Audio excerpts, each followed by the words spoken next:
Have you ever wondered how a country's economic health is measured? Let's talk about GDP, Gross Domestic Product.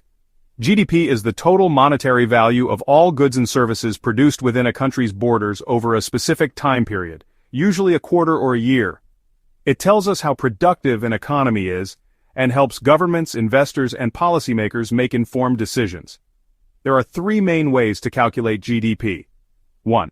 Production approach adds up the value added at each stage of production. 2.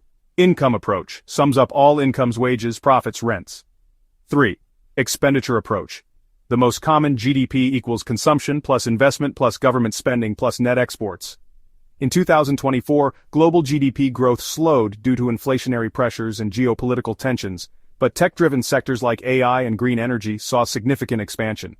GDP growth isn't always good if it comes at the cost of inequality or environmental harm. So, today many also consider GDP per capita and green GDP to get a clearer picture. In short, GDP is a snapshot of a nation's economic performance.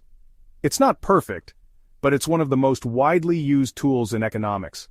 Next time you hear about GDP growth or decline, you'll know exactly what it means.